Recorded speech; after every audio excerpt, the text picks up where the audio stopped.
Alors, c'est la 4e fois, comme Alice l'a dit, que j'interviens ici. Donc moi, je suis un ancien du pôle. Alors ça, c'est nouveau. Donc j'étais dans la promo 2013. À l'époque, ça s'appelait e-business. Donc c'était la promo qui traitait tous les sujets liés au web et au digital.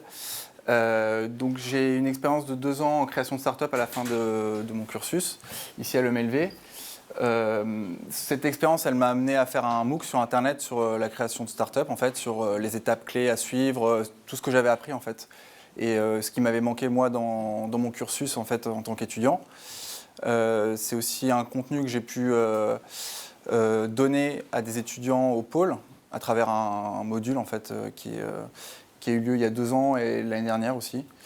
Et donc, en fait, là, l'idée, c'est à travers 6 ateliers, de suivre les grandes étapes de la création d'une start-up. Donc comme on l'a dit tout à l'heure, c'est de la sensibilisation. Donc ce serait intéressant aussi que vous me disiez où vous en êtes dans vos projets. Est-ce que c'est vraiment embryonnaire? Est-ce que vous êtes au tout début juste de l'idée? Est-ce que vous avez déjà construit quelque chose? Là actuellement, moi je travaille en tant que consultant dans une boîte qui s'appelle DXC Technologies, qui est un cabinet de conseil où on accompagne plutôt des grandes sociétés dans leurs projets informatiques. Donc, moi, je suis notamment spécialisé sur un logiciel de CRM qui s'appelle Salesforce. Donc, on met en place ce type de logiciel en entreprise pour des clients. Et donc, ça va aussi boucler un petit peu le sujet d'aujourd'hui où on va avoir les méthodologies de travail quand on développe un produit. Donc, on va découvrir ce que c'est que la méthode dite agile, dont vous avez peut-être entendu parler, et aussi la méthode dite waterfall, en cascade. Donc, c'est un peu les 2 grandes approches qui existent aujourd'hui. Donc ça va être une introduction à ça. En fait, les précédents ateliers, on a vu donc, ce que c'était qu'une start-up. On a vu que l'importance de trouver un problème avant de se focaliser sur l'idée que vous aviez. Ensuite, comment tester votre idée pour résoudre ce problème. Donc on avait notamment introduit la notion de MVP. Donc, je ne sais pas si tout le monde est familier avec la notion de MVP. Par levée de main, qui a déjà entendu parler du MVP? D'accord. Bon, on en reparlera si besoin. Et donc en fait, l'MVP, c'est le prototype en fait, c'est la première version de votre produit. Et ici, aujourd'hui, on va parler de comment constituer une équipe et développer un produit. Donc l'étape d'après le prototype, l'idée c'est que vous avez déjà validé votre idée et vous voulez construire un produit de façon un peu plus organisée. Donc, on va se poser 2 principales questions. De qui, en tant qu'être humain, et de quoi avez-vous besoin pour construire votre produit? Donc ça, c'est vraiment les 2 questions qu'on va courir aujourd'hui. On va commencer par la partie équipe. Donc, comment s'entourer dans une équipe quand on démarre un projet?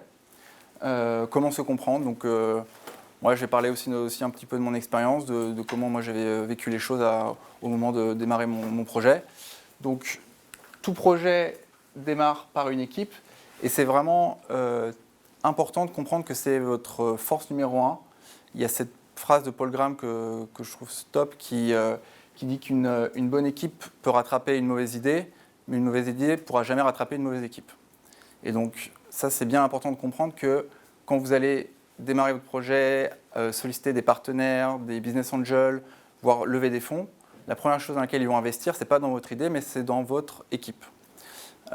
Donc c'est le point le plus important à retenir en ce début de séance là-dessus, parce que on va voir qu'après il y a d'autres éléments, mais en fait aujourd'hui il y a plus un déficit de talent que d'argent. C'est-à-dire que les talents sont beaucoup plus importants que l'argent, parce que voilà, aujourd'hui maintenant c'est acté. Le phénomène des startups est plus qu'à son apogée. Et donc, il y a beaucoup de financement pour accompagner les projets. Mais du coup, l'offre et la demande se sont inversées. Avant, c'était des entrepreneurs qui couraient auprès des fonds. Et maintenant, c'est des fonds qui courent auprès des entrepreneurs. Et donc, votre équipe, c'est votre principal argument quand vous allez démarcher des investisseurs. Donc ça, c'est si vous êtes dans la démarche de lever des fonds. Mais même vous, ça va être votre principale force pour développer votre produit. Donc les talents sont plus rares que l'argent, et c'est pour ça que c'est très important. Donc qu'est-ce que ça représente une association? C'est une métaphore qui est connue, mais c'est vraiment parlant, c'est le mariage en fait, parce que Contrairement au mariage, vous allez passer plutôt les soirées, les week-ends avec votre partenaire. Là, quand vous allez démarrer un projet, vous allez passer vraiment la journée entière ensemble. Donc comme on dit, c'est pour le meilleur et pour le pire. Et c'est pas anodin comme choix. Donc c'est pour ça que c'est important de bien choisir ses partenaires. C'est très engageant. Maintenant qu'on a dit ça, un petit peu si on reprend la métaphore de l'amour, c'est pas seulement donc, se regarder dans les yeux, mais c'est aussi regarder dans la même direction. Parce qu'il y a des choix qui vont être importants. Lorsqu'on s'associe avec quelqu'un, si je reprends l'exemple amoureux, vous allez avoir des choix structurants, des décisions à venir. Le fait d'avoir des enfants, par exemple, c'est un choix qui n'est pas anodin. Le fait de vouloir vivre dans un environnement urbain ou rural, c'est des choix qui ne sont pas anodins.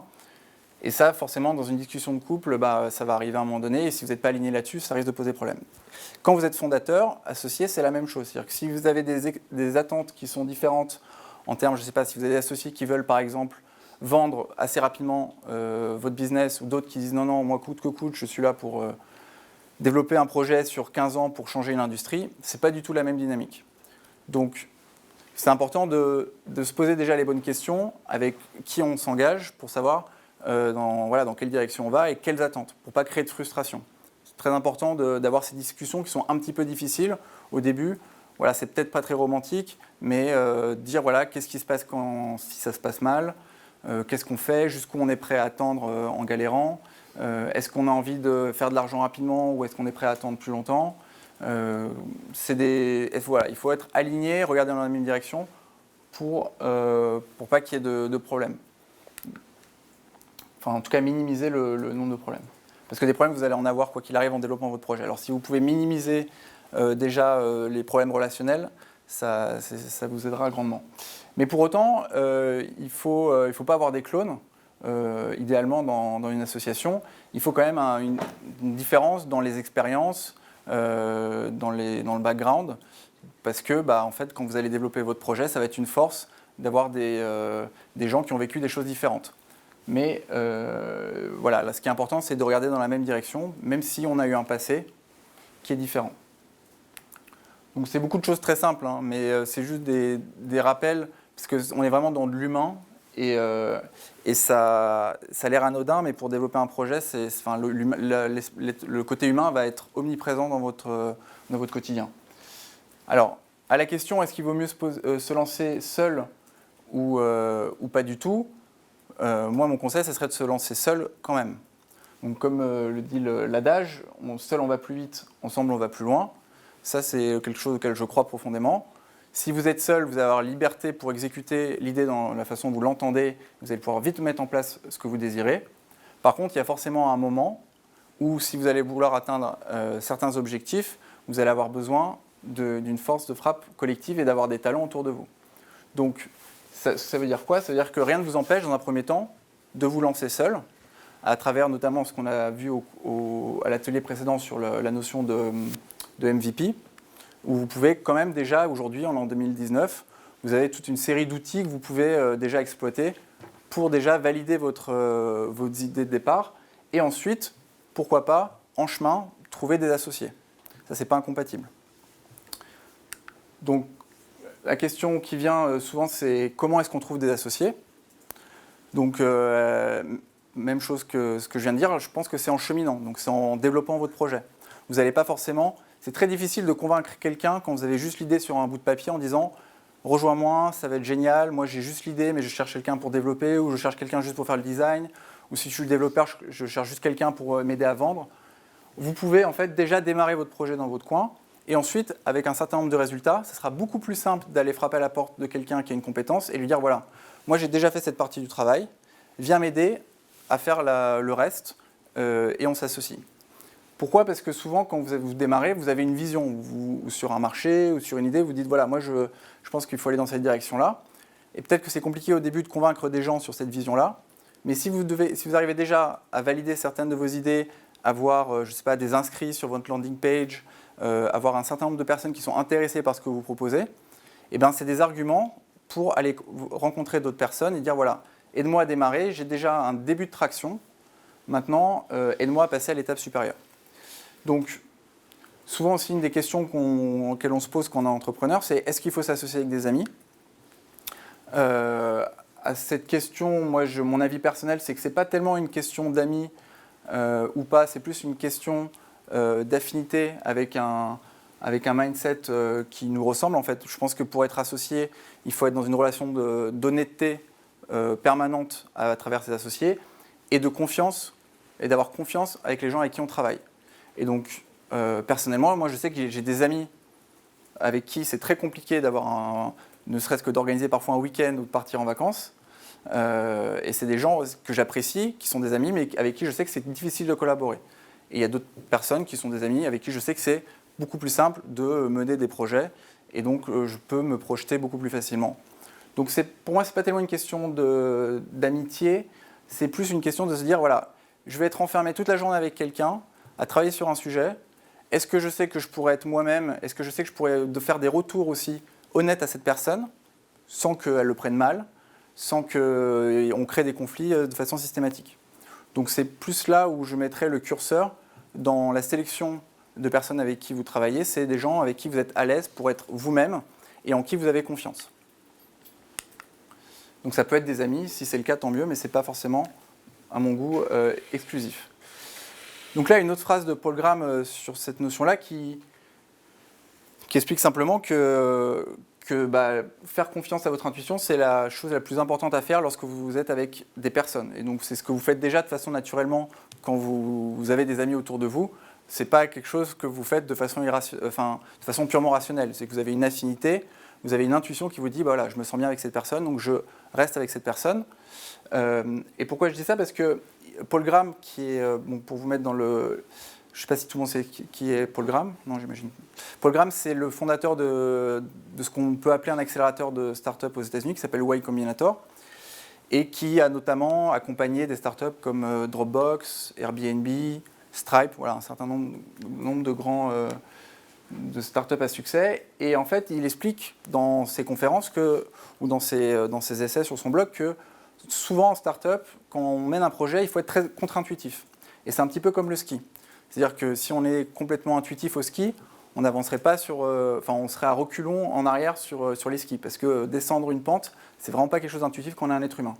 Et donc ça, quand on développe un projet aussi, il faut apprendre à parfois être contre-intuitif, à accepter qu'il y a des choses qu'on ne comprend pas qui fonctionnent, et donc du coup à suivre une méthodologie pour les tester.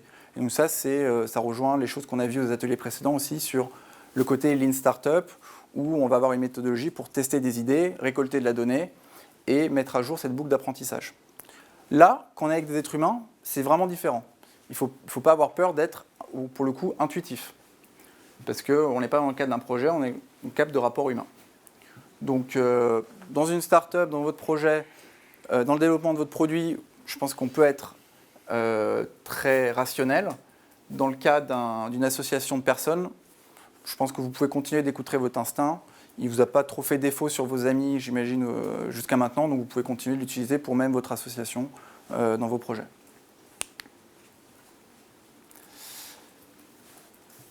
Alors, donc, de quel profil avez-vous besoin pour démarrer un projet? Donc ça, c'est une vision très, on va dire, software. Donc vous allez avoir besoin d'une équipe pour développer un logiciel. Bon, de toute façon, quoi qu'il arrive aujourd'hui, quand vous allez démarrer un projet de start-up, a priori, il y aura du logiciel qui va être impliqué dedans. Donc le trio idéal, on va dire, c'est d'avoir quelqu'un qui va être responsable de la partie technique, donc en général un ingénieur, qui va être capable d'exécuter en fait la partie technique pour donner vie à votre projet. C'est également utile d'avoir quelqu'un qui va être garant de la partie design, donc qui va être focalisé sur l'expérience utilisateur et tout le parcours utilisateur et le design d'interface, et quelqu'un qui va avoir un rôle beaucoup plus business et qui va être la personne qui va aller chercher les prospects, chercher les clients, parler éventuellement aux investisseurs et avoir un côté un petit peu plus guerrier sur ne pas avoir peur d'aller faire du démarchage. Donc ça, c'est les 3 profils qu'on retrouve le plus quand on démarre un projet. L'idéal, c'est d'avoir les 3, mais il y a beaucoup de projets que je vous ai dit où c'est pas grave de démarrer tout seul, c'est pas grave d'avoir seulement une partie des compétences parce que vu que votre projet, ce n'est pas quelque chose de figé, il va vivre et rien ne vous empêche en cours de route d'attirer d'autres talents qui vont se joindre à vous. Donc, quand on construit une association, il y a souvent la question de savoir qui va être le CEO, donc le directeur ou le président de votre entité, ou en tout cas le leader, en fait, tout simplement, de votre projet. Et donc là, il n'y a pas de règle non plus, parce que si on prend des exemples connus, Mark Zuckerberg, qui est le directeur de Facebook, c'est un ingénieur. Brian Chesky, qui est le directeur d'Airbnb, c'est un designer. Et Travis Kalanick, qui était jusqu'à peu le directeur d'Uber, c'était plutôt un homme qui vient du business. Donc, l'important, c'est pas forcément, on a souvent tendance à associer la personne qui a les compétences business à être le CEO, mais ce n'est pas obligatoire. Il y a beaucoup d'exemples où ce n'est pas le cas. L'important, c'est juste que ça soit assez évident. En général, c'est une personnalité qui n'a même pas forcément besoin de le dire. C'est quelque chose qui, dans le groupe, s'installe naturellement. Et c'est mieux comme ça, parce que si ce n'est pas clair au début, ça risque de créer des complications par la suite, parce qu'il va y avoir de la rancœur, etc. Donc c'est important de bien se mettre d'accord dès le début sur qui va avoir le dernier mot, parce qu'il faudra bien quelqu'un qui ait le dernier mot à un moment donné pour prendre des décisions, et suivre cette personne et lui faire confiance. Et donc c'est le rôle ingrat, parfois valorisant, rarement d'être le CEO, c'est d'avoir la personne qui va avoir le dernier mot et qui va prendre les décisions parfois difficiles.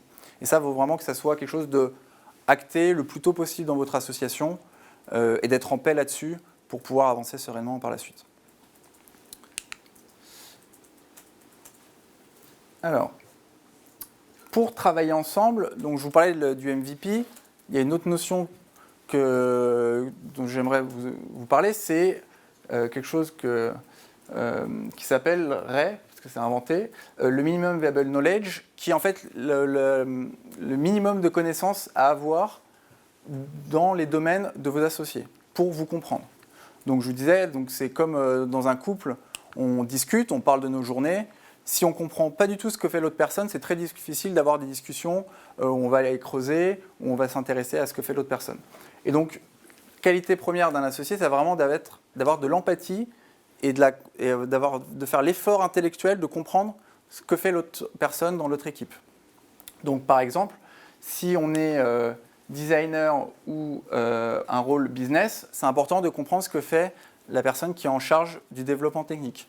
Donc savoir ce que c'est que le code, savoir quels sont les langages à la mode, quels sont les frameworks à la mode, savoir c'est quoi son quotidien, sa boîte à outils. Donc c'est se mettre à sa place pour pouvoir, lorsqu'on va travailler ensemble, tout simplement comprendre ses difficultés ou les moments où justement il va être plus dans des succès. Et donc, ça, il y a plusieurs façons de le faire. Vous pouvez vous intéresser, discuter. Vous pouvez chercher sur Internet. Il y a tout plein de choses qui existent là-dessus. Alors, de façon très personnelle, si vous avez fait cet effort-là et que vous allez sur un site, par exemple, qui s'appelle comicstrip.com, c'est des petites bandes dessinées sur l'univers des développeurs. Si vous commencez à ressentir de l'ironie ou de l'humour dans ce genre de lecture, c'est que vous avez déjà compris un petit peu quel est le quotidien d'un développeur. Donc ça, c'est un petit conseil personnel, c'est assez amusant. Donc pour le designer, c'est pareil. Si vous êtes un développeur ou si vous avez un rôle business, c'est important de comprendre quels sont les enjeux, quels sont les mots-clés qu'un designer utilise. Donc faire la différence entre l'UX et l'UI, donc l'user experience et l'user interface. Savoir qu'il y a des designers qui sont qui sont pour le web, des designers qui sont pour le print, des designers qui sont pour le motion, pour tout ce qui est vidéo. Il y a des designers qui font de l'architecture, des designers qui font du stylisme dans les vêtements. Il y a plusieurs types de designers. Donc c'est vraiment faire l'effort de comprendre quels sont lui ses enjeux. Donc pour l'UX, par exemple, si on fait la métaphore, donc si on est dans une maison, ça va être tout ce qui correspond à l'architecture, aux fondations de la maison. Et l'UI, donc ça va être l'interface, ça va être tout ce qui va être la peinture, la déco d'intérieur. Donc toute la couche, on va dire, graphique de votre software normalement. Si vous êtes développeur ou designer, c'est important aussi de comprendre quels sont les enjeux pour la personne qui va être responsable de la partie business et marketing. Donc voilà, qu'est-ce que c'est qu'un business plan? Quelle est la différence avec un executive summary, donc qui est la version réduite? quelle est la différence en marketing entre l'inbound et l'outbound. Donc, inbound, c'est mettre en place des stratagèmes pour attirer les clients à soi. L'outbound, c'est mettre en place des stratégies pour aller vers le client. Voilà, toutes ces notions, c'est des choses il est important et sain, je trouve, dans une équipe que tout le monde ait une base de connaissances communes sur lesquelles discuter. Parce qu'au début, vous allez être une petite équipe, vous allez prendre beaucoup de décisions à 2, 3, 4, 5 personnes. Et c'est important de comprendre les enjeux de chacun pour comprendre, l'aider, comprendre ses difficultés et avoir de l'empathie. Donc ça, le but, ce n'est pas de rentrer dans le détail des notions aujourd'hui, mais juste vous introduire quelques notions. Et après, rien ne vous empêche aussi d'aller le regarder sur Internet ou même d'en parler ouvertement, d'expliquer par exemple à un développeur, si vous êtes à un rôle plus business, de lui dire, voilà, explique-moi, c'est quoi tes outils que tu utilises tous les jours, c'est quoi ton quotidien, qu'est-ce que tu as besoin de faire, de quoi tu as besoin pour développer le produit qu'on a en tête, etc. Donc ça, c'était là pour la partie équipe humaine. Et maintenant que vous avez une équipe, la question c'est comment est-ce qu'on développe un produit. Donc, on va parler des différents ingrédients dont on a besoin pour développer un produit et la façon de le développer. Donc, quand vous développez un produit, vous avez forcément besoin de ces 8 ingrédients. Quand je dis un produit, encore une fois, c'est un produit software et par facilité, j'inclus les services. Quand je dis un produit, c'est un produit software. Donc, il y a forcément des besoins d'utilisateurs qui sont exprimés ou que vous imaginez. C'est des hypothèses que vous avez au départ. Il va forcément avoir un travail au niveau de l'UX, donc de l'expérience utilisateur, de l'architecture, de l'interface graphique. Il va y avoir du développement, il va y avoir des tests.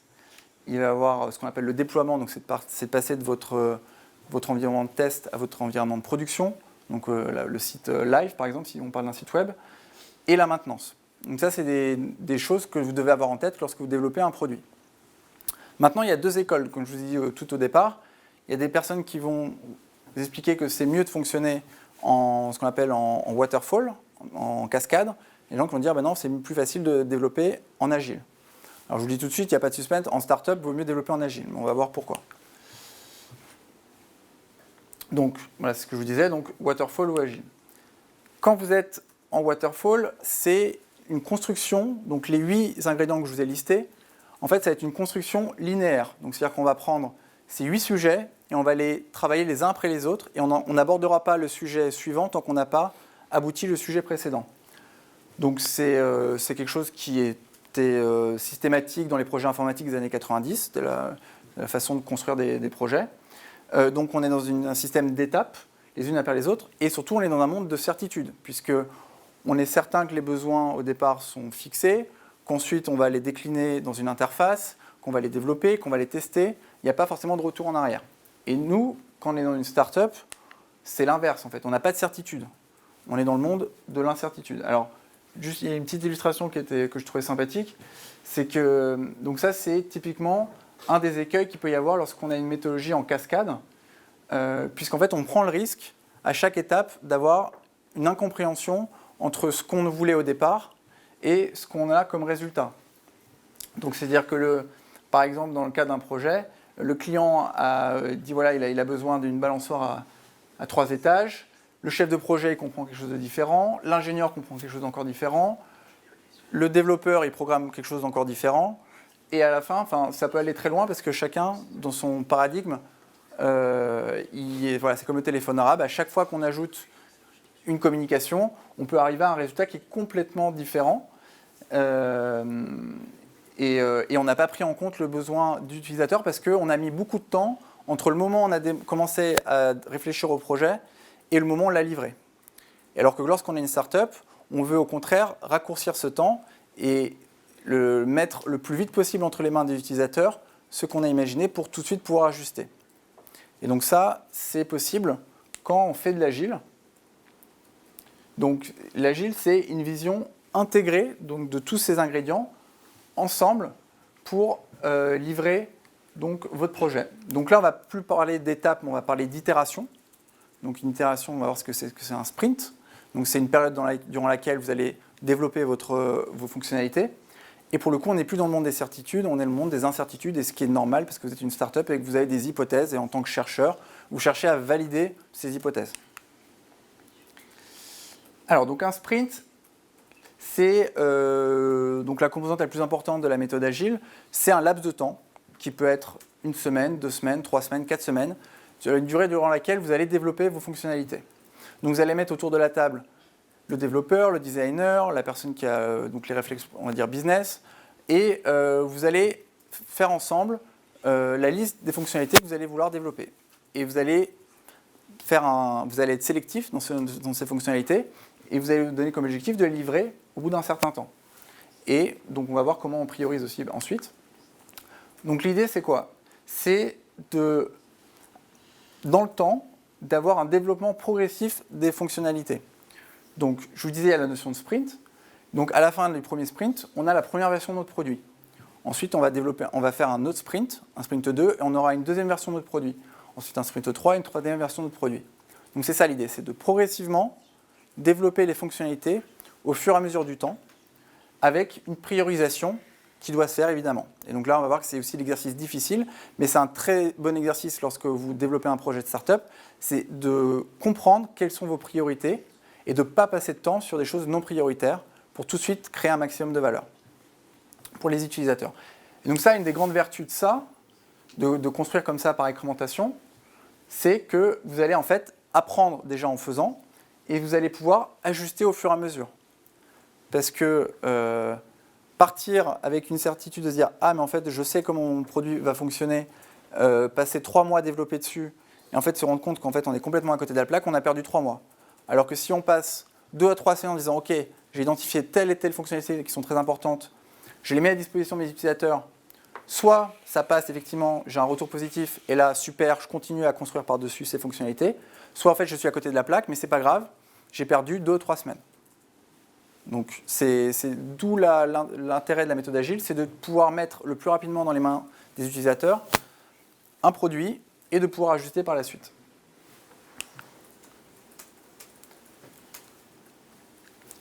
Et donc ça rejoint la notion qu'on avait abordée donc au dernier atelier, qui est la validation par l'apprentissage, qui est née du Lean Startup. Donc on part d'une idée, on construit quelque chose, on met en place des outils pour mesurer la validité de ce qu'on a développé, on en ressort des données et on a un apprentissage qui nous permet de reboucler et de continuer à développer comme ça. Donc pour développer en agile, souvent, ce qu'on fait, c'est qu'on construit ce qu'on appelle des personas. Une persona, c'est quoi? C'est une version réelle ou fictive de futurs utilisateurs de votre produit. Donc en fait, on va, par exemple, ça peut se traduire sous un format Word. On va dire, voilà, par exemple, Marcos ou Ashley, ils ont tel âge, leur quotidien c'est ça, ils ont telles aspirations. Et en fait, ça c'est assez simple parce que lorsque vous allez réfléchir aux fonctionnalités, vous allez tout de suite pouvoir vous dire « Ah non, mais en fait, ça, est-ce que ce que je suis en train de répondre, ça répond à ma cible qui est Marcos? Est-ce que Marcos va aimer cette fonctionnalité? Est-ce que Ashley va aimer cette fonctionnalité ?» Et vous allez tout de suite pouvoir avoir ce travail de vous dire, voilà, d'avoir en tête les personnes qui vont à la fin utiliser votre produit. Et donc ça peut se faire de façon là assez complexe, comme vous avez sous les yeux, mais ça peut se faire très simplement. Ça peut être juste un prénom, un âge, et puis 4 lignes décrivant cette personne. Mais déjà, vous mettre d'accord au sein de l'équipe sur quels sont vos personas, donc finalement, quelle est votre cible, ça va être aussi un travail qui va être utile pour savoir en fait où vous allez et quelle est votre cible. Ça ne veut pas dire que ça ne bouge pas. Si vous vous rendez compte que vous êtes à côté de la plaque et que vos personas ne sont pas ceux que vous avez imaginés, rien n'empêche de les modifier, de les adapter. Si vous n'avez vraiment pas d'inspiration sur les personas, vous pouvez aussi utiliser des personnages de série. Par exemple, voilà, parce que les séries ont l'avantage de développer des personnages avec des psychologies assez profondes. Vous pouvez dire, bah voilà, alors là, moi c'est plutôt un Barney Stinson donc de How I Met qui utiliserait ce produit-là, ou c'est plutôt un Ted Mosby, ou c'est plutôt un, si je prends une autre série, donc je sais pas, le type de Breaking Bad, voilà. En fait, vous pouvez utiliser des personnages de série que vous connaissez en commun dans l'équipe, et partir là-dessus. Donc, pour faire de l'agile, on utilise ce qu'on appelle des user stories. Donc, je ne sais pas s'il y en a qui ont déjà entendu parler de user story. Ouais. User story, c'est en fait un petit texte qui va vous aider à décrire la fonctionnalité que vous allez développer. Donc, les user stories ont une structure très simple, qui est la suivante. C'est en tant que, je veux que, afin de. Donc, si on prend un exemple, si vous construisez le site Amazon, vous allez dire en tant que, donc l'utilisateur final, ça peut être le persona ou par exemple, en tant qu'acheteur du site Amazon, je veux annuler ma commande, donc ça c'est la fonctionnalité, afin de, et là ça va être l'objectif business pour que le développeur comprenne pourquoi est-ce qu'on fait ça, pouvoir me rétracter si j'ai changé d'avis.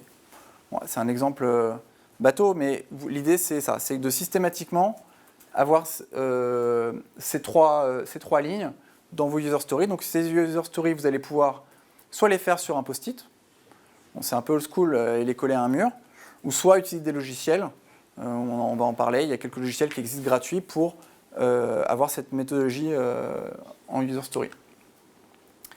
Et donc ça ressemble à ça, donc ça par exemple c'est Trello, une capture d'écran du logiciel Trello qui est gratuit avec des fonctionnalités payantes, mais vous pouvez l'utiliser gratuitement. Vous pouvez aussi utiliser juste un Excel, hein. Ça fonctionne aussi. Et en fait, l'idée, c'est quoi? C'est d'avoir votre product backlog, donc en fait, qui est un tableau où vous mettez toutes vos user stories, donc toutes les fonctionnalités que vous allez identifier. Et ensuite, vous faites des colonnes, soit par sprint. Donc vous dites, voilà, pendant ces 2 semaines, on va prendre telle user story ou telle user story, on va la développer. Et ensuite, vous pouvez comme ça, du coup, les passer par colonne en disant, bah voilà, ça c'est en cours, ça c'est réalisé, ça c'est à tester, ça c'est à déployer.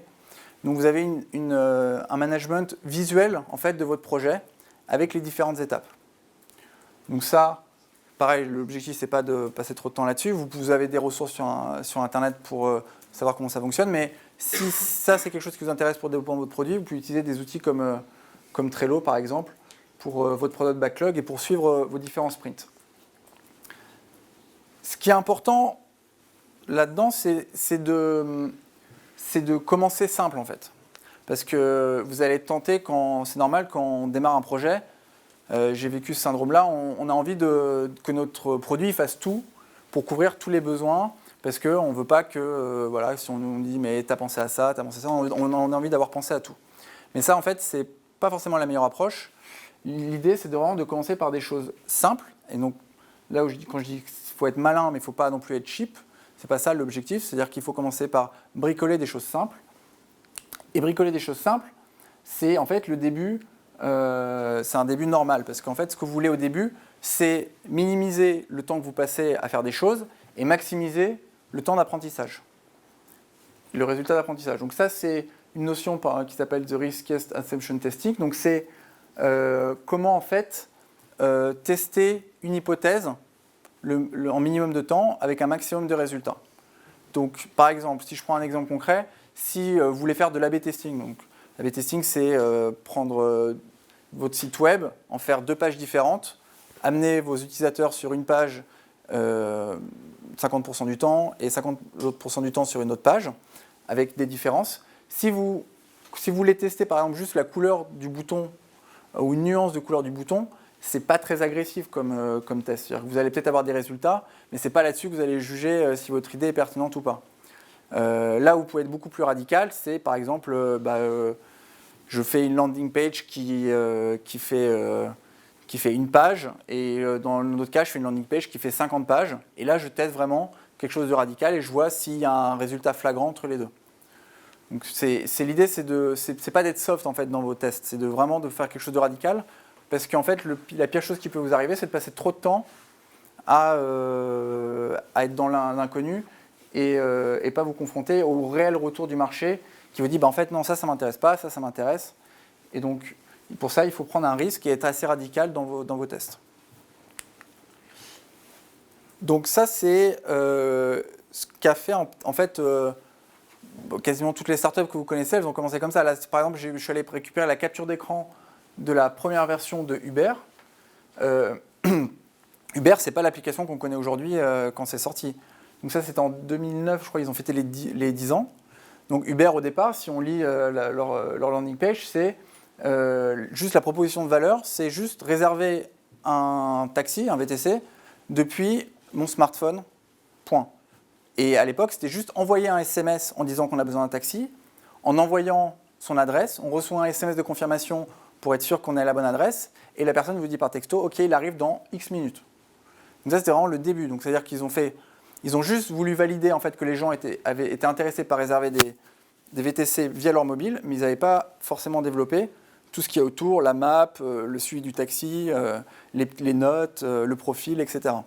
Donc c'est ça quand je dis faire quelque chose de radical, même qui n'est pas forcément idéal, c'est que vous prenez juste de quoi délivrer de la valeur pour votre idée et vous voyez déjà si les gens adhèrent. Parce que si les gens adhèrent à une version minimale de votre produit, quand elle sera bien développée, l'adhésion elle sera bien plus forte.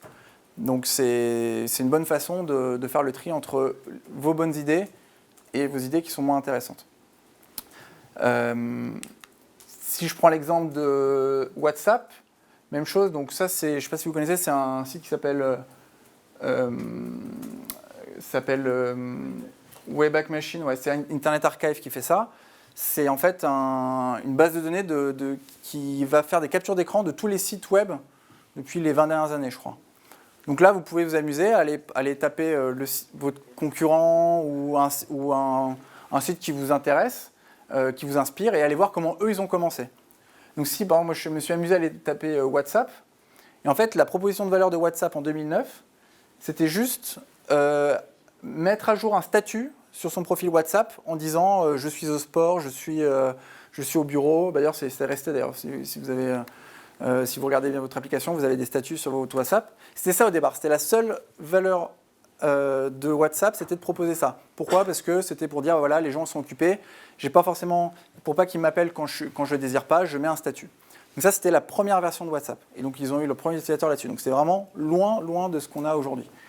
Et donc ça, c'était en 2009. Ensuite, en 2010, ils ont dit maintenant, il n'y a pas que ça. On a aussi la possibilité de chatter avec des gens. Ils insistent sur le fait que c'est gratuit et qu'en plus, on peut ajouter des images, de l'audio, des contenus médias. Ça, c'est la deuxième version. En tout cas, un an après. En 2013, pareil, ils changent, ils évoluent et ils disent voilà, maintenant, nous, on est multiplateforme, parce qu'il faut te remettre dans le contexte. Avant, ce n'était pas si évident. C'est-à-dire qu'un BlackBerry ne pouvait pas forcément communiquer à un iPhone, ce que permettait de faire WhatsApp avec une application unique entre les deux téléphones.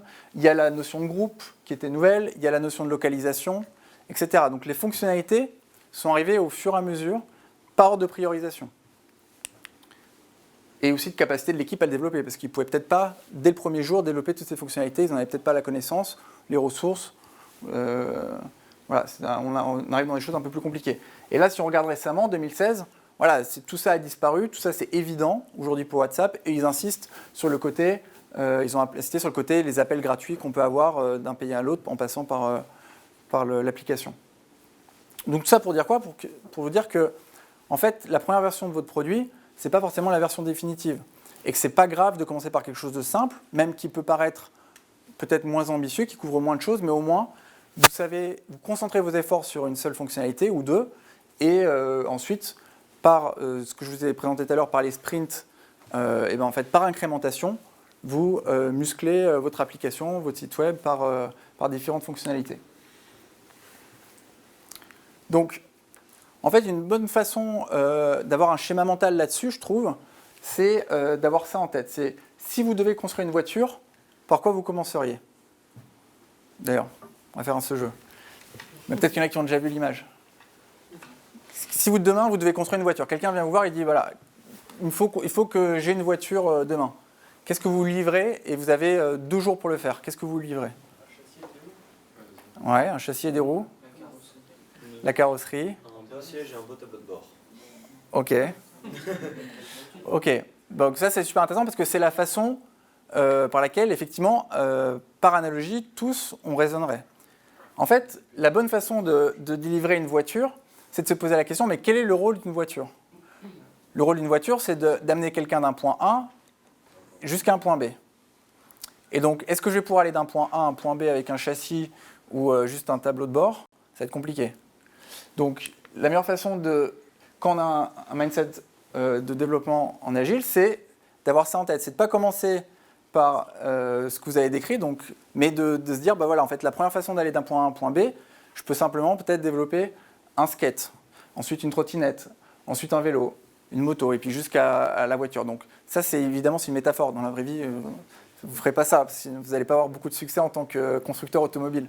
Mais le mindset à avoir, c'est ça en fait. Quand vous développez un projet, c'est de se dire quelle est la version minimum de ce que je cherche à faire. Et alors pour ça, il y a un exercice très simple, c'est vous poser la question continuellement de pourquoi. Donc vraiment d'arriver au niveau le plus bas de granularité sur quelle est l'utilité du projet que vous avez en tête.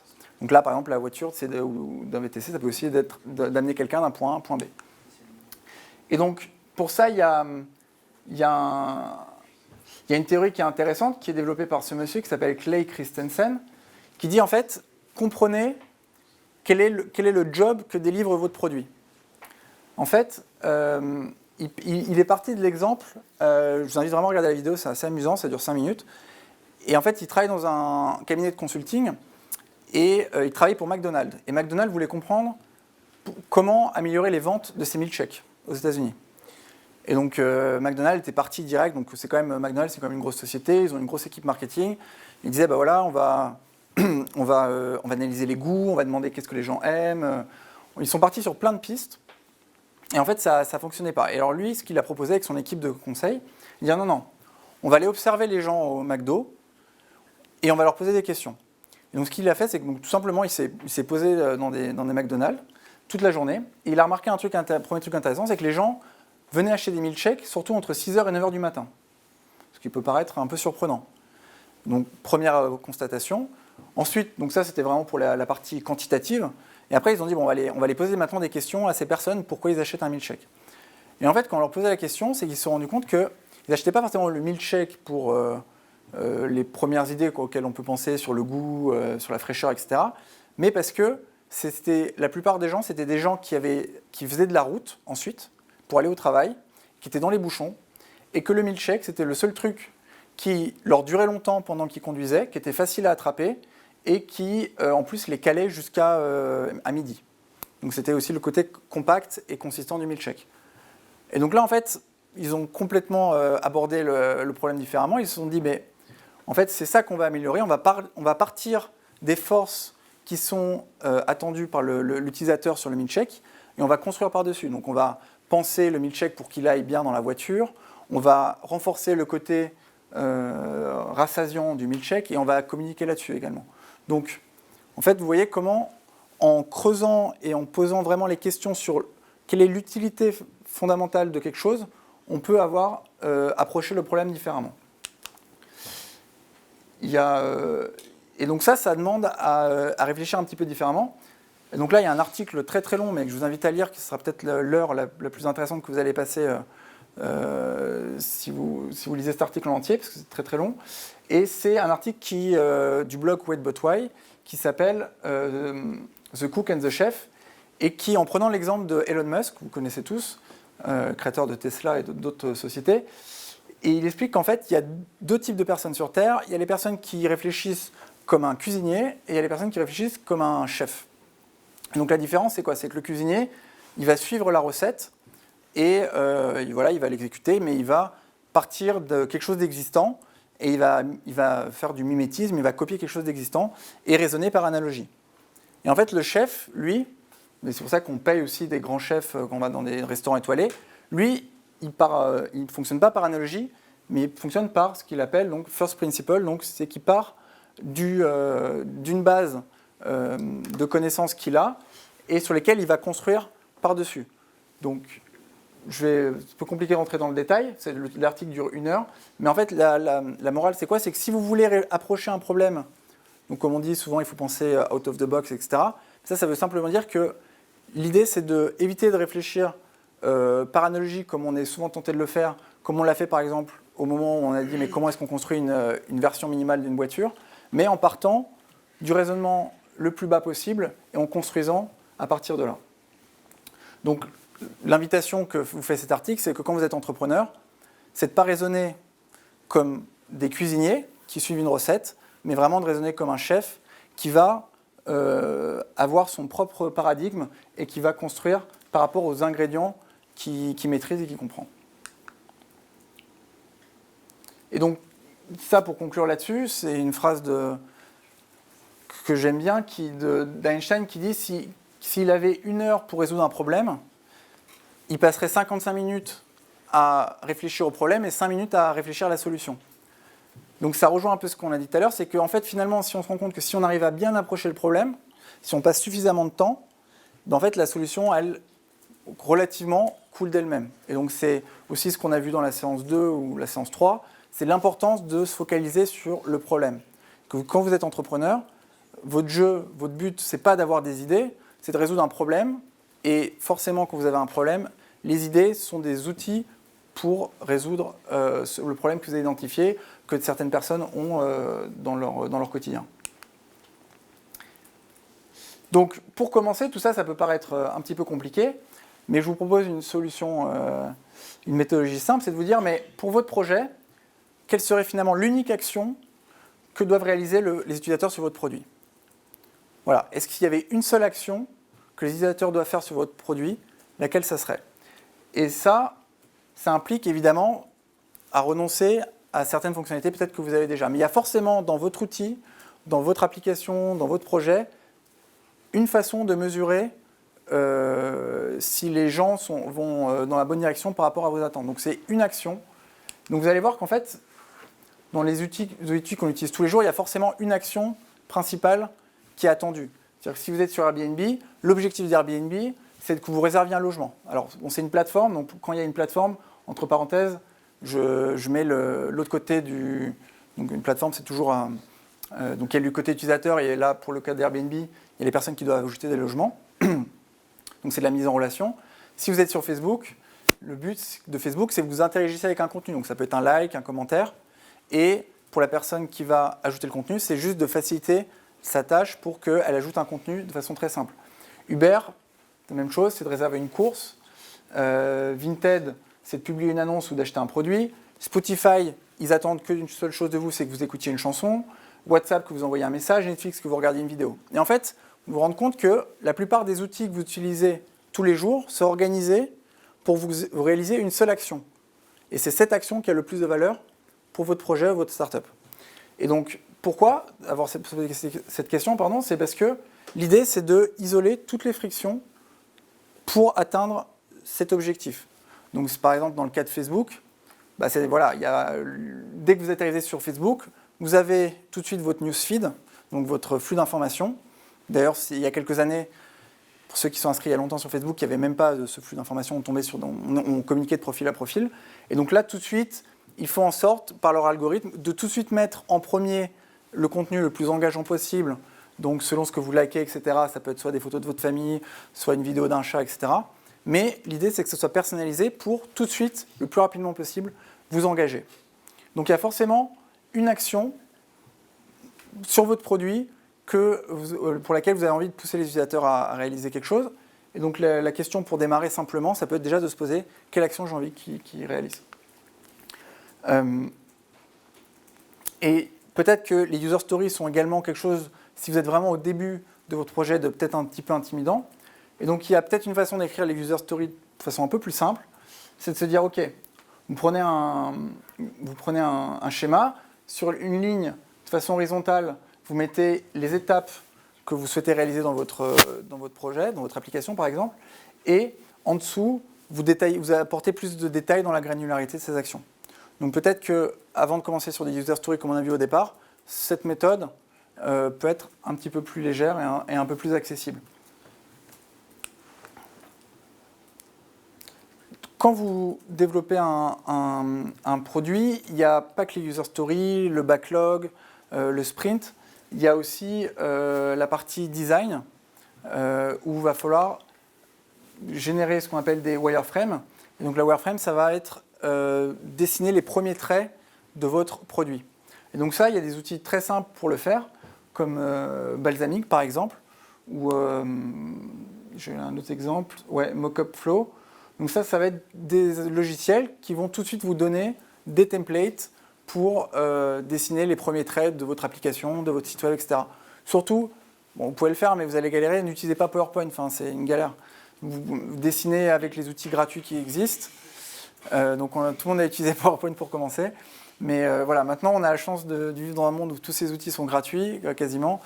Et ça va être intéressant comme exercice aussi parce que vous allez devoir, en fait, le fait de poser sur un dessin ou sur des user stories les fonctionnalités que vous avez en tête, ben vous allez déjà faire un effort d'élimination de choses inutiles et vous concentrer sur des choses que vous jugez utiles. Donc ça, vous ne pourrez pas y échapper. Si vous allez après, vous avez la chance d'avoir un designer dans votre équipe ou si vous-même vous y mettez, il va falloir évidemment développer des interfaces graphiques un peu plus sophistiquées pour les intégrer éventuellement à votre site web. Et là, vous allez utiliser des outils comme InVision, Sketch, qui là sont beaucoup plus élaborés et qui seront la version quasi définitive de votre design. Mais ça, c'est vraiment une étape secondaire.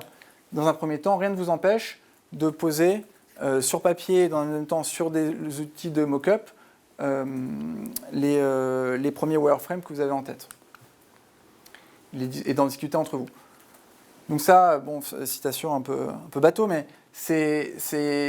pour le coup, c'est vraiment, pour moi, je trouve essentiel, c'est que il faut enlever des choses. En fait, quand vous êtes entrepreneur, quand vous avez un projet, vous voulez ajouter des choses, parce que ajouter des choses, c'est votre façon de vous perfectionner.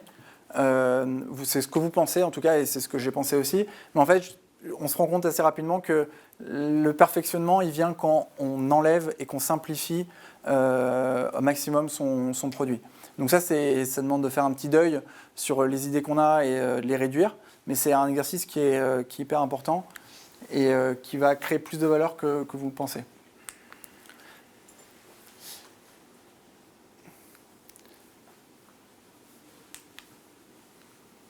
Alors, donc, une fois que vous avez les user stories et vos wireframes, en fait, vous êtes prêt à développer.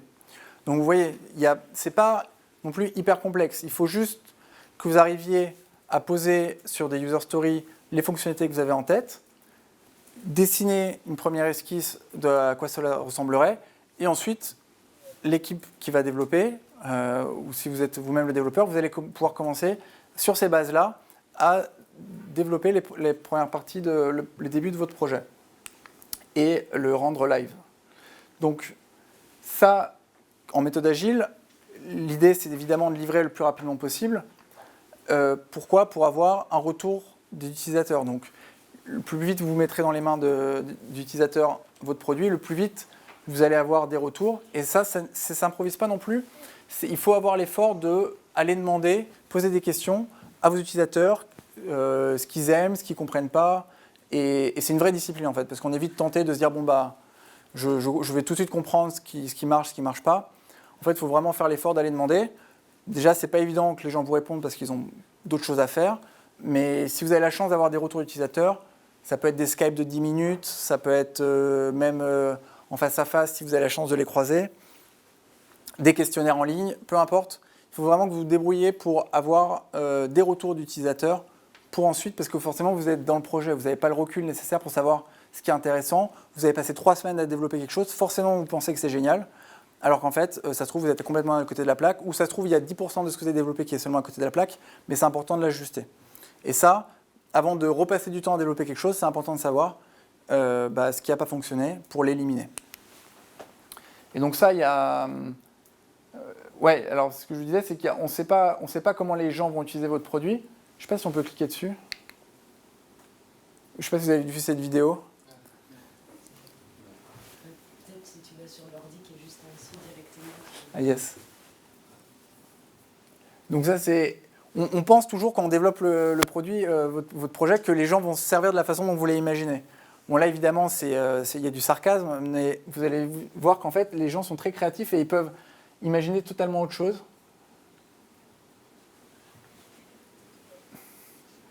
Donc quelque chose qui devrait être simple comme une fontaine à eau finalement, chacun peut l'interpréter différemment.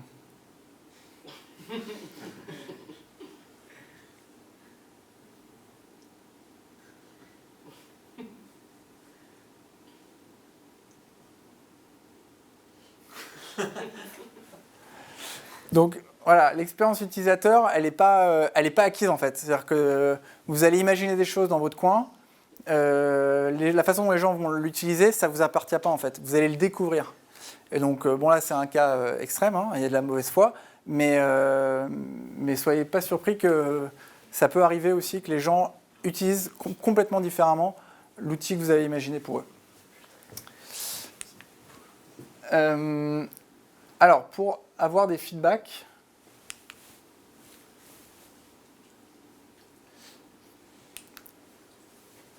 ah yes, donc c'est ça qui a repris le contrôle.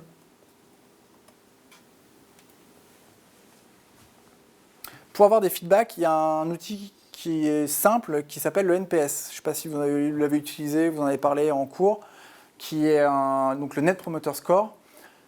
En fait, c'est une question simple à laquelle vous avez peut-être déjà répondu lorsque vous avez reçu des questionnaires. C'est quelle est la probabilité que vous recommandiez mon produit à un ami, collègue ou membre de la famille sur une échelle de 10 à 0.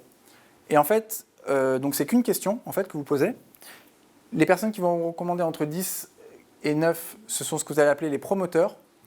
Les personnes qui vont faire un retour entre 8 et 7, ce sera des personnes qu'on va considérer comme neutres, malgré le fait qu'on trouve que la note est assez haute. Et les personnes qui vont vous donner une note entre 0 et 6, ce qu'on va appeler les détracteurs. Donc c'est les gens qui ne donnent pas forcément du bien et qui n'ont pas forcément, soit à qui ça ne correspond pas, le produit, ou soit qui n'ont pas compris son utilité. Et donc, il y a plusieurs outils pour faire ça.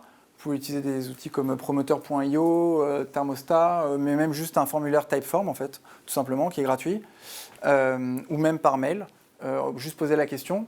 Et en fait, en faisant un petit calcul, vous allez avoir un pourcentage de NPS qui va vous donner un indicateur sur est-ce que les gens adhèrent ou pas, ou comprennent ce que vous avez proposé. Et donc, ça, c'est assez utile parce qu'il n'y a qu'une question. Souvent, la question qu'il y a après, c'est juste pourquoi est-ce que vous avez donné cette note ? Et là, ça va être intéressant parce que là, vous allez rentrer dans une analyse quali de votre formulaire. Donc, c'est là où les gens vont dire bah, j'ai pas compris comment ça marche, ou ça me correspond pas, etc. Ou j'aime bien ça, ou j'aime pas ça, ou j'adore ça, j'aime en parler à tout le monde, comment faire, etc. Donc, si vous devez retenir qu'un seul truc pour demander l'avis d'utilisateur de façon très simple, je vous conseille de regarder ce que c'est que le NPS. C'est très utile. Une façon de tester aussi votre projet, il y a un bouquin qui a été écrit par des anciens de chez Google qui s'appelle la Sprint Methodology, où en fait ils proposent en 5 jours, une méthode en 5 jours, donc vous avez les infos sur le site, il y a des vidéos explicatives, etc. Si vous voulez tester, développer votre projet en 5 jours, donc du lundi au vendredi par exemple, en fait, chaque journée est consacrée à une thématique. Et l'idée, c'est que vous commencez le lundi avec vos idées et le vendredi, vous livrez une première version de votre produit. C'est un peu plus radical, c'est-à-dire qu'on passe d'un sprint normalement qui a entre 2 et 3 semaines à juste une semaine. Ça peut être un bon exercice pour peut-être même commencer, si vous êtes en vacances ou vous avez l'occasion avec votre équipe, de démarrer votre projet comme ça. Donc ça, je vous invite à regarder sur le site, tout est expliqué comment faire. S'il y a, donc là on touche à la fin de la présentation, s'il y a un truc important à retenir aussi sur le développement de votre produit, c'est que c'est pas grave au départ, et ça je l'ai vécu aussi, qu'il y ait beaucoup de tâches manuelles en fait au début. C'est-à-dire que souvent quand on démarre un projet, on se dit mais j'ai tout de suite envie d'avoir une version optimale, j'ai tout de suite envie d'avoir des automatismes, etc. Alors qu'en fait les tâches manuelles, elles sont certes ingrates au départ, mais elles vont vous fournir beaucoup d'apprentissage sur comment votre outil ou comment votre application réagit ou devrait réagir. Par exemple, je pense que j'en ai déjà parlé la dernière fois, ou peut-être celle d'avant, Itch. Je ne sais pas si vous connaissez tous l'application Itch, donc, qui est VTC collaboratif. Ils ont commencé par eux-mêmes, en fait, aller en boîte de nuit, proposer aux gens de les raccompagner chez eux, leur laisser leur numéro de téléphone. S'ils sont intéressés, ils les contactent et eux viennent récupérer la personne et l'emmener chez elle. Donc ça, c'était une approche hyper minimaliste, sans aucun développement. Et en fait, faire ça pendant quelques mois, ça leur a permis tout de suite, le jour où ils avaient la conviction qu'il y avait un vrai intérêt pour ce service-là, quand ils ont développé l'application, ils avaient tout de suite en tête toutes les étapes en fait, comment contacter la personne, est-ce qu'il faut envoyer un petit message pour la prévenir quelques minutes avant qu'on arrive. Enfin, tout en fait les choses qu'on ne pourrait pas deviner si on avait tout de suite mis en place les choses nickel. Airbnb, j'imagine que c'est la même chose. La première fois où ils ont dû faire Airbnb, il n'y avait pas l'histoire des notes, il n'y avait pas... c'est même sûr. Donc il y a forcément des choses que vous allez découvrir en le faisant manuellement et c'est super important parce que si vous passez trop de temps à imaginer ce que serait la réalité, vous allez passer du temps à développer des choses qui ne seront pas forcément utiles. Alors que si vous répétez des tâches et vous vous rendez compte qu'il y a des choses qui sont importantes et qui reviennent tout le temps, et à partir de ce moment-là, vous allez pouvoir savoir que c'est des choses que vous allez automatiser dans un deuxième temps. Donc c'est pas grave au début. Il y a souvent ce complexe de se dire « Ah, mais il faudrait que je fasse quelque chose de parfait dès le début ».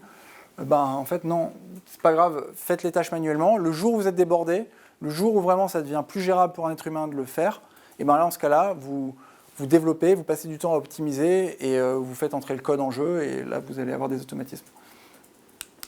Il y a une autre vertu que je trouve intéressante quand on développe un projet, c'est de ne pas avoir d'aversion à la perte. L'aversion à la perte, ça veut dire quoi? C'est un biais psychologique où on attache plus d'importance à ce qu'on perd plutôt qu'à ce qu'on gagne. Donc en fait, la phrase type qu'on peut entendre lorsqu'on développe un projet, c'est « Ah mais non, mais j'ai pas envie de... pourquoi est-ce qu'on devrait tuer cette fonctionnalité? J'ai passé 3 semaines à travailler dessus. » Ou « J'ai passé 1 mois et demi à travailler dessus. » En fait, peu importe, si les gens n'ont pas besoin de ce qui a été développé, ça ne sert à rien de continuer à se faire du mal et à leur proposer quelque chose qui n'est pas intéressant seulement parce qu'on y a passé 3-4 semaines dessus à travailler. Donc, il ne faut pas avoir peur de tuer des idées, il ne faut pas avoir peur de tuer des fonctionnalités, même si on y a passé du temps. Il n'y a aucune corrélation entre le temps qu'on a passé à faire quelque chose et la qualité qui est délivrée derrière. Mais encore une fois, c'est un biais qu'on a tous psychologiquement, où on est attaché aux choses auxquelles on a consacré du temps. Donc ça, c'est aussi un tips que moi j'ai pris du temps à accepter, c'est que c'est pas grave, il y a des choses, il ne faut pas avoir peur de les tuer. Si elles ne sont pas utiles, on s'en sépare et on passe à autre chose. Donc l'aversion à la perte, c'est quelque chose à oublier. Est-ce qu'il y en a qui ont vu ce documentaire extraordinaire? Donc, il y a aussi une vertu qui est intéressante quand on développe un projet, c'est le discernement. En fait, c'est de comprendre quand on passe du temps sur quelque chose et que ça ne va pas forcément aboutir. Donc, c'est un peu la frontière entre l'ambition et le déni de la réalité. C'est-à-dire que si vous avez vu ce documentaire sur ce festival qui était un énorme échec, on avait, si on regarde le documentaire, on a affaire à quelqu'un qui est dans un déni de la réalité, ou alors qui est un escroc, il y a sûrement un peu des deux, c'est assez bien illustré, mais il faut être capable aussi, il faut avoir l'humilité d'accepter que parfois il y a des choses qui ne fonctionnent pas et pour lesquelles il faut faire un trait dessus. Alors, je parle de fonctionnalité, là dans le cas, ici il y a tout le projet qui est en défaut, mais peut-être aussi en tant qu'entrepreneur, à la tête d'un projet, vous allez peut-être aussi devoir avoir la décision difficile de vous dire là c'est peut-être le moment d'arrêter. Bon, ça c'est un choix qui est personnel et qui est assez difficile, mais il est important d'être assez honnête avec soi-même et de capter les signaux qui vous indiquent que en fait, la voie est plus compliquée. Alors après, chacun a sa résilience par rapport aux événements, mais je trouve qu'on documente souvent les réussites, on documente assez rarement les échecs, et si vous voulez voir à quoi ressemble un échec industriel, je vous invite à regarder ce documentaire sur Netflix. Donc je vous ai parlé d'outils, certains outils durant la séance sur comment développer un produit.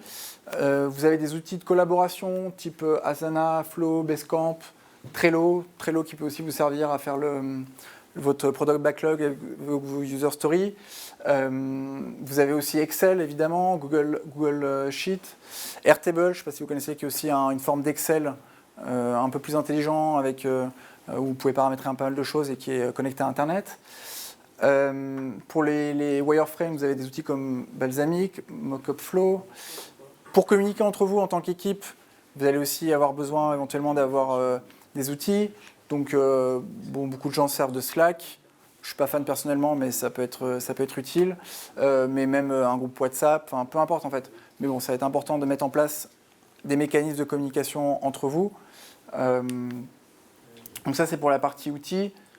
Ah oui, alors sur mon site web personnel, j'ai toute une liste d'outils que vous pouvez aller aussi à cette adresse où vous pouvez découvrir voilà, sur tout plein de choses que j'ai sélectionnées au fur et à mesure. Ça me sert aussi personnellement quand j'ai des trous de mémoire.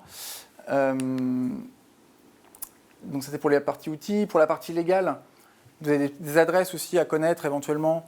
Donc là, sur Jurismatic, vous avez une base de données open source de documents légaux où vous pouvez retrouver voilà, tout ce qui est pacte d'actionnaires, les statuts d'une SAS, une SARL, voilà, tout l'aspect légal qui est un peu embêtant. Vous pouvez le retourner là-dessus. Non, juste une question, est-ce qu'on aura accès à ce PowerPoint après le... Ouais, normalement, ouais, ça sera dans les liens de la vidéo. Ok, merci. Et si vous développez une marque, ça peut être utile aussi de le déposer à l'INPI. Donc ça coûte à peu près 200 € de mémoire. Vous pouvez le faire en ligne, c'est assez rapide. Donc après, il y a une nuance que j'apporterai sur la partie légale, c'est que ce n'est pas forcément quelque chose dont vous avez besoin immédiatement. C'est-à-dire que si vous construisez des structures juridiques, vous déposez votre marque pour en fait quelque chose qui va pas forcément, vous n'êtes pas encore sûr et que vous n'avez pas encore testé, c'est peut-être pas forcément utile. Concentrez-vous d'abord sur tester votre idée, développer votre projet. La partie légale, normalement, c'est une erreur de débutant, moi je l'ai faite, hein, c'est que j'ai voulu tout de suite me mettre bien dans les clous, j'ai tout fait bien au niveau de l'administration, mais en fait c'est pas forcément utile au départ, parce qu'en fait, ce que vous voulez quand vous êtes entrepreneur, c'est d'avoir quelque chose qui fonctionne, que des utilisateurs pour lesquels sont intéressés. Le légal, c'est l'enveloppe qui vient après en général. Mais bon, pourquoi pas le prévoir dès le début aussi, si ça vous rassure. Donc, en résumé, après on pourra faire un peu de questions-réponses. L'équipe, c'est d'abord vous. Vous n'avez pas, même si vous êtes seul, c'est pas grave. Vous pouvez démarrer. Aujourd'hui, il y a des outils qui vous permettent de démarrer seul pour déjà bricoler votre prototype ou votre idée. Les relations humaines, si vous devez vous associer, continuez de faire confiance à vos intuitions, ça fonctionne plutôt bien.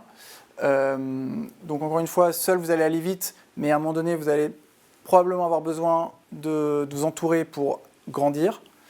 Ayez un minimum de connaissances, idéalement dans les domaines d'expertise de vos associés, pour pouvoir communiquer et partager. Privilégiez la méthode agile. Il n'y a pas photo, quand vous êtes une start-up, vous avez besoin d'être confronté au marché rapidement, ce que permet de faire la méthode agile. Utilisez les sprints et votre backlog pour y caser vos user stories et avancer fonctionnalité par fonctionnalité. Les tâches manuelles sont certes embêtantes, mais sont une source d'apprentissage qui vont être très utiles par la suite lorsque vous allez commencer à automatiser. Une fois que vous allez avoir des user stories, des wireframes, vous allez pouvoir commencer à développer. Certes, on a cité pas mal d'outils numériques, mais les discussions, les rencontres physiques, c'est quand même ce qu'il y a de plus, on va dire, concret et de plus sincère, et où là, vous allez pouvoir creuser le plus quand même dans vos échanges en tant qu'associé. Donc, idéalement. Et tout ce qui est légal, bon, ça c'est un conseil personnel, mais faites-le une fois que ça commence à décoller. Bon, évidemment, si vous êtes en confiance avec les personnes avec qui vous travaillez, mais bon, après, si vous n'êtes pas en confiance avec les personnes avec qui travaillez, est-ce que ça vaut vraiment le coup de s'associer au départ? Bon, voilà, c'est un point de vue personnel. Mais bon, voilà, le but, c'est pas de construire une société juridique. Le but, c'est de développer un produit que les gens veulent. Et le juridique, ça viendra quand il y aura de l'attraction normalement. Donc, c'est tout pour aujourd'hui. J'aurais pu résumer cette slide à ça, enfin cette présentation à cette slide. En fait, je fais juste des trucs avec des amis concrets. C'est le résumé. Bon, j'ai cité des méthodologies, des outils, mais la morale, en fait, tout est résumé ici. C'est juste faites des choses et en fait, ça viendra, l'apprentissage viendra en fait. Mais il faut juste faire des choses, pas idéaliser, pas passer trop de temps dans sa tête, pas passer trop de temps à rédiger des business plans ou des idées sur papier. Faites et ensuite vous allez ajuster au fur et à mesure. C'est comme ça qu'on fait dans la vie, c'est comme ça qu'on apprend à marcher, à faire du vélo. On ajuste, on tombe, on se relève, on ajuste, on tombe, on se relève. Donc, c'est très banal ce que je vous dis, mais on a souvent des complexes à vouloir tout faire proprement, parfaitement dès le départ. Mais vous pouvez faire ça dans plein de domaines, mais dans l'entrepreneuriat, il n'y a vraiment pas besoin. Juste, il faut suivre une méthodologie et s'y tenir. Donc aujourd'hui, on a parlé de la construction d'une équipe et d'un produit. L'étape d'après, c'est de parler du marketing, donc comment attirer des utilisateurs pour vos produits, votre service. Donc ça sera la prochaine session, dans un mois j'imagine. En avril. Et voilà, et c'est tout pour moi. Et si vous le voulez bien, on passe aux questions-réponses. Merci beaucoup.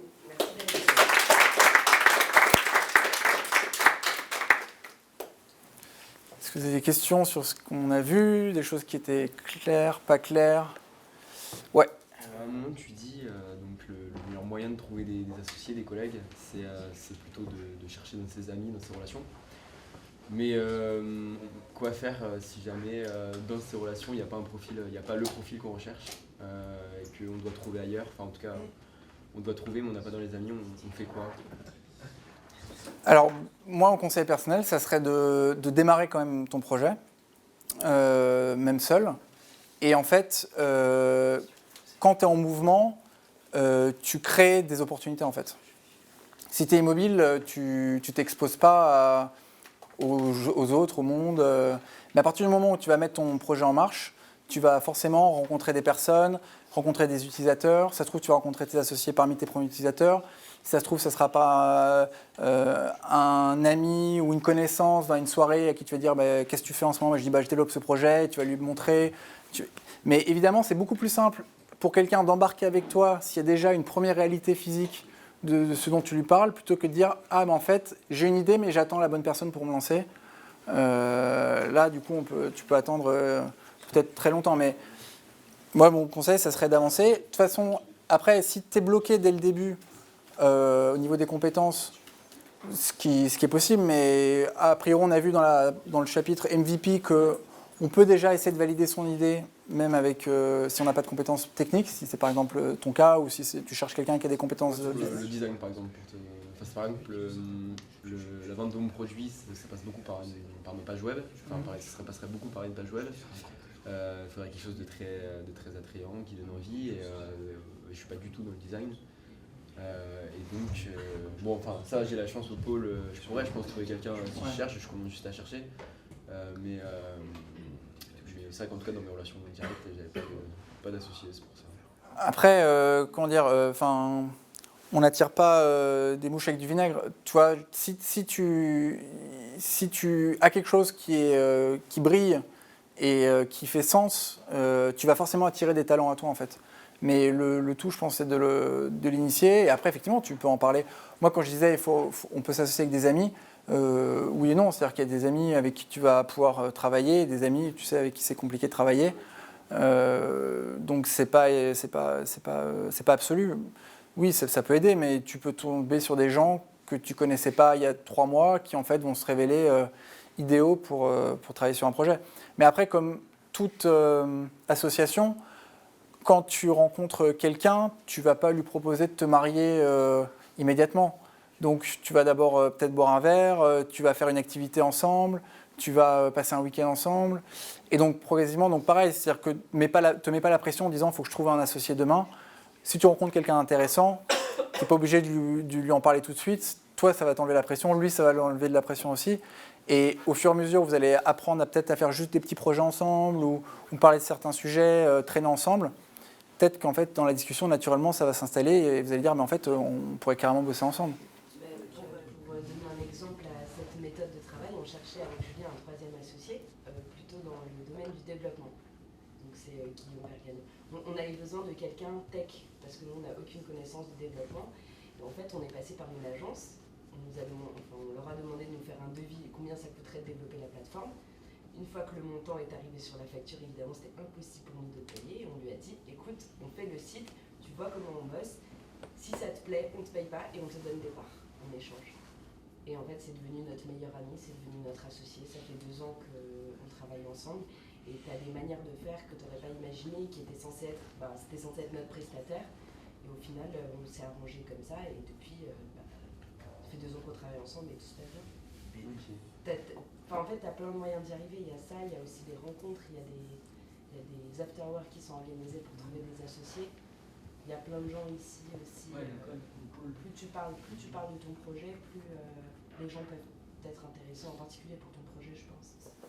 C'est vrai que vous avez la chance d'être sur un pôle où il y a, je sais pas, 6000 étudiants, une école d'ingénieurs, il y a une école de design, graphisme, enfin l'IM, il y a une école de commerce. C'est un ancien, nous, qu'on a pris.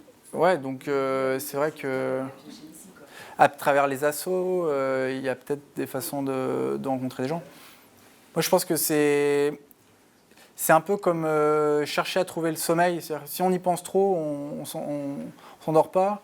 Si on lâche un peu prise et qu'on se dit, bon, allez, on va laisser les choses faire. Moi, j'avance de mon côté. Je crée de la valeur de mon côté. Et ben, potentiellement, je dis pas forcément, mais potentiellement, tu vas t'exposer à plus de gens et tu vas tomber peut-être sur des opportunités. Et une question concernant la structure de l'équipe. Parce que les gens ne s'engagent pas juste en disant que bon, tu as un super projet, tu as un super truc, on vient avec toi. C'est que les gens cherchent une sorte de structure qui les protège, genre dans lesquelles ils s'introduisent aux autres. Enfin, je parle plus précisément de notre cas. Et ce qu'on est 5, on va monter un projet avec lequel on a gagné un hackathon, on a parlé avec des responsables de major, tout va bien. Mais notre problème à ce moment-là, c'est le manque de structure. On ne sait pas si on va lancer une start-up ou une association.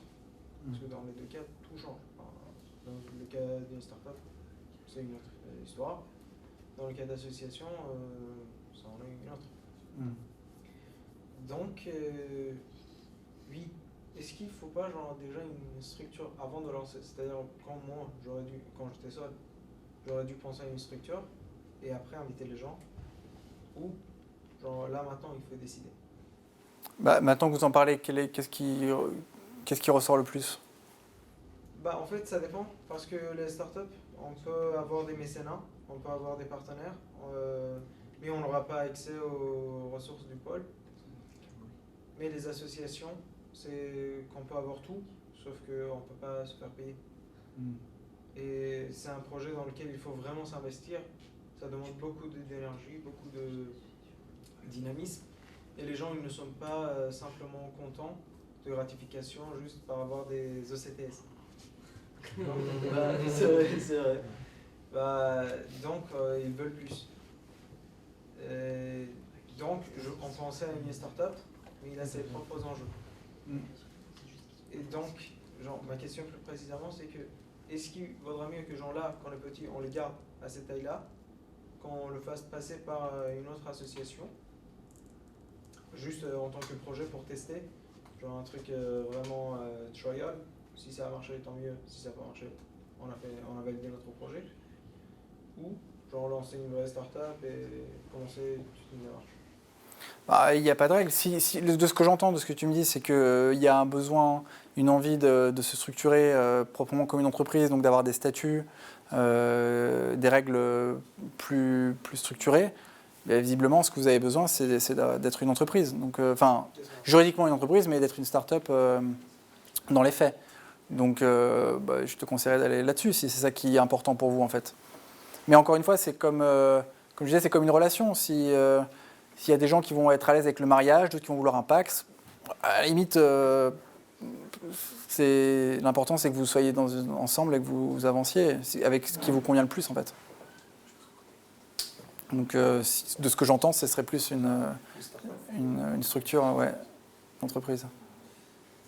Merci. Je t'en prie. Bon, si c'est tout, on termine là. Puis on peut discuter. Ouais. Puis on discuter après. Pas de souci. Merci à vous.